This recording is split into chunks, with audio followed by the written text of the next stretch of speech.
Jim Jones really woke up one morning and chose chaos, straight up calling out not one, not two, but three certified legends in the rap game: Nas, Pusha T, and No Malice. And now he's learning real quick that some fires you just don't want to start. What he thought was just some light trash talk has turned into a full-blown disaster. The whole industry's watching him spiral like a slow-motion car crash, and it's wild. See, his little comment about Nas not being relevant? That one line set off a chain reaction so cold it sparked one of the most calculated comebacks hip-hop's seen in years. People started realizing, wait a minute, this ain't just rap beef. This might have resurrected Clipse. Jim might have accidentally pulled them out of the shadows, all because he said Pusha T's music never meant anything to him. What? Now it's a lyrical shootout, and it's spilling into the front rows of Paris Fashion Week.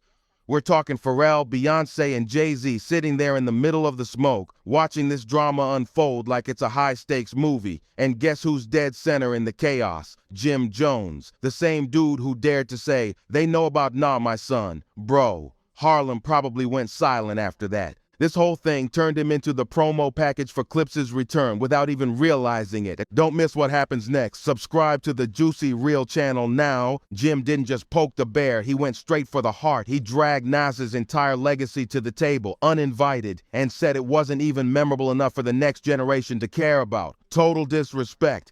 But the craziest part? That wasn't even the wildest thing he said that week. Jim didn't just drop one hot take and keep it pushing. Nah, he ran with it. He laughed about it, stood on it, and kept running his mouth across multiple platforms. From The Breakfast Club to Bag Fuel, Nightcap with Shannon Sharp, even random street interviews and live streams, he made sure everybody heard him loud and clear. At one point, he tried to play it cool, said he was just being honest as a fan. But then he went off the rails again. On Bag Fuel, he didn't just disrespect Nas, he flipped the whole story. Jim actually claimed he was the reason Nas was going viral again. According to him, folks hadn't been talking about Nas like this since the Ether days. Jim really said on camera, this viral at all, ever, ever. Like, what? But here's where it gets deep. Jim never clocked who he was messing with. Nas ain't out here playing checkers, he's playing chess. He's not the type to get loud or trade shots. He's the type to quietly link with billionaires, cut deals with real estate giants, and move in silence while empires rise behind the scenes. Jim kept laughing and clowning. Nas? He stayed quiet and started building. While Jim was out here sparking imaginary beef and chasing headlines, Nas was out here laying the foundation for something massive. We're talking one of the biggest cultural moves Queens has ever seen. And just when folks thought Nas would clap back with a diss track, he hit him with the coldest flex in hip-hop history. Nas jumped on Instagram and casually dropped an ad for a $5 billion casino project in Queens. That post came with one message: time to invest in us. Translation? I'm too rich for this convo. That wasn't rap. That was legacy talk, and if Jim had just stopped there, maybe, just maybe, he could have walked away without a scratch. But no, Jim had to keep pushing it. He turned his sights on Pusha T, dragging him down and saying he's not even top 50. For real? And here's where it took a dangerous turn, because this time it wasn't just Push watching. No Malice was listening too. Now everybody's out here asking, did Jim's reckless mouth just bring Clipse back together? Let's rewind for a second, because Clipse didn't just pop out of nowhere. They'd been quiet, almost ghosted from the game for over 15 years. But way before Jim even said a word, Pusha was already making moves. In a Rolling Stone interview, he dropped a subtle warning. He was trying to reignite the duo.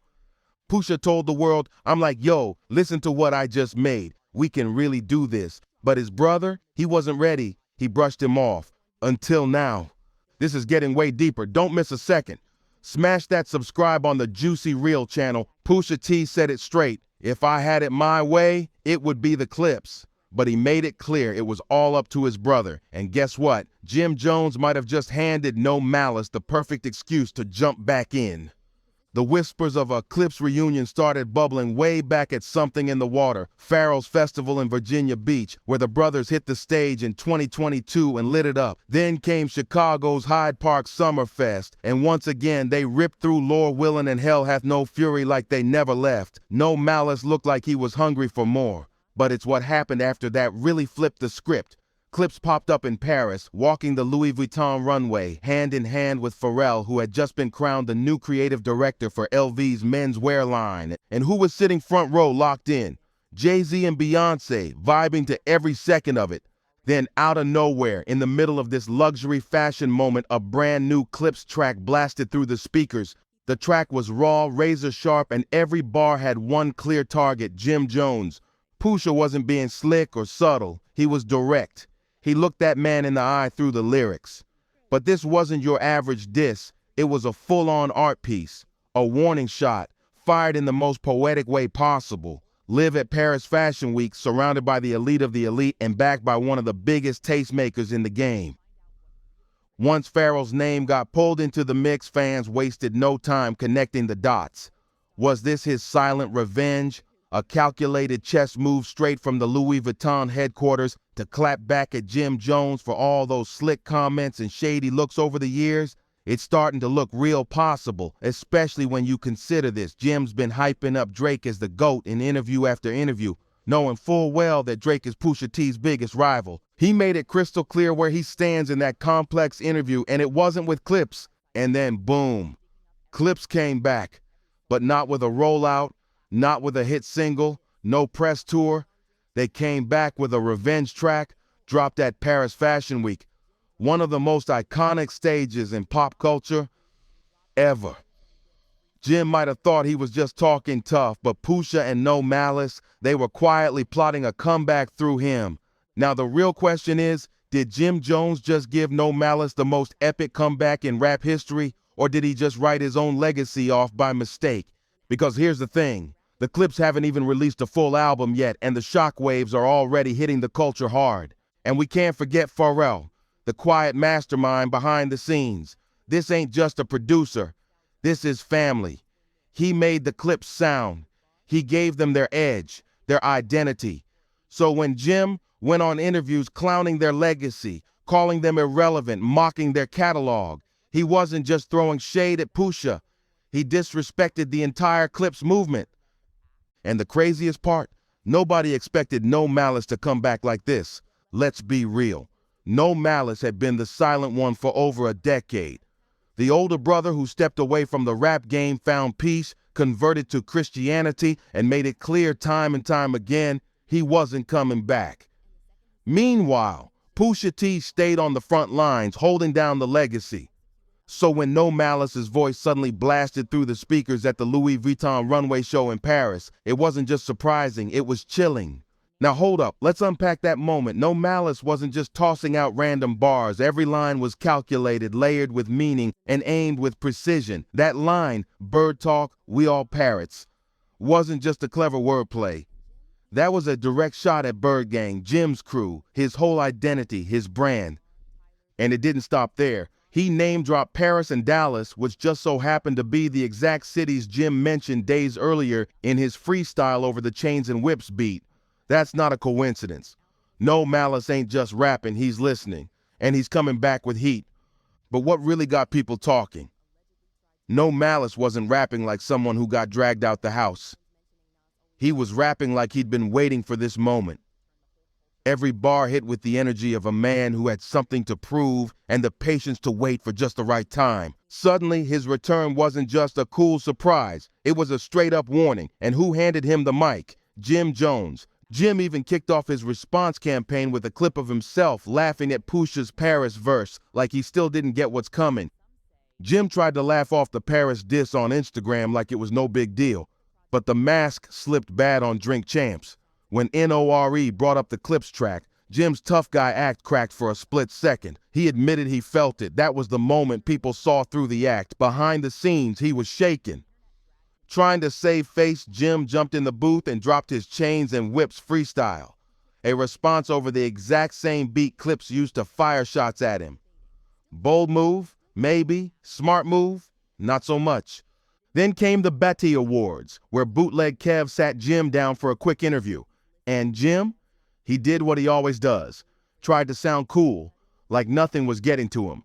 But when Kev brought up Clipse's new single, Ashes to Trumpets, Jim couldn't hold back.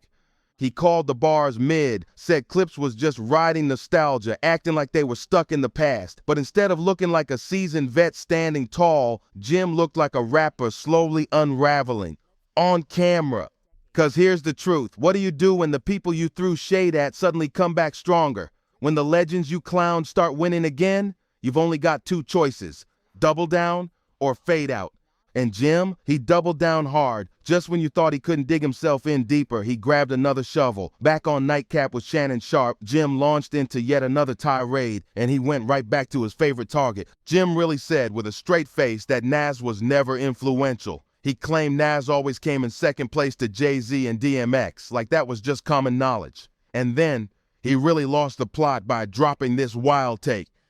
That's like saying Jordan fell off after Space Jam. Wait, what? That's not confidence, that's delusion. But while Jim kept chasing clout and stirring drama, Clipse was out here executing a full-on master plan. No more teasing, no more cryptic moments. Just like that, they dropped the full rollout for their long-awaited reunion album, Let God Sort 'Em Out. And for anyone who thought Chains and Whips was the climax, that was just a warm-up. This album wasn't just a comeback, it was a straight-up power move. The feature list, insane. Nas, Kendrick Lamar, Tyler, The Creator, The Dream, John Legend, all locked in. And behind the boards, none other than Pharrell, the architect of the Clipse sound, back to finish what he started. But here's the twist that sent the industry buzzing. The album was supposed to drop through Def Jam. That is, until the label allegedly tried to censor Kendrick's verse, a verse that insiders say had indirect shots at some of the biggest names in the game, Drake, Travis Scott, and the fake politics running the industry. Clipse didn't just return, they came back swinging at the entire system. When word got out that Def Jam was trying to silence Kendrick Lamar's verse, Clipse didn't blink. They walked away from the deal without hesitation. No fear, no begging, just power moves. And just like that, they dropped Let God Sort 'Em Out independently, uncut, uncensored, and unapologetic. And that Kendrick verse, it lit the internet on fire. People were dissecting every bar like a crime scene. Lines that seemed to throw shade at the industry's biggest names. Drake, Travis, even some platinum puppets that fans started connecting to specific award show darlings. It was surgical, and Pharrell made sure every beat hit like a warning shot from royalty. Meanwhile, Jim Jones was still trying to stay relevant, jumping in comment sections, reposting memes, doing interviews where he swore he wasn't fazed. But the internet wasn't buying it. The timelines were flooded with clips of No Malice's comeback bars, Kendrick's verse, and fans asking the same question over and over. Why did Jim even start this? And the numbers don't lie. Within 48 hours, Let God Sort 'Em Out broke streaming records for a Clipse project. The album hit #1 in multiple countries. Every track was trending. And Jim, he wasn't even in the conversation anymore, except as the punchline. People started saying it loud. Jim didn't just take an L, he handed out free promo for one of the biggest comebacks in rap history. And just when you thought it couldn't get any worse for him, another legend joined the conversation. Someone nobody expected to speak up. Clipse didn't flinch. As soon as Def Jam tried to play gatekeeper, they walked straight out of the deal and took the whole project to Rock Nation. That move alone said everything. This wasn't some nostalgic comeback. Clipse returned as power players, and the industry felt it. And Jim, he had the nerve to ask, who even got Pusha's back?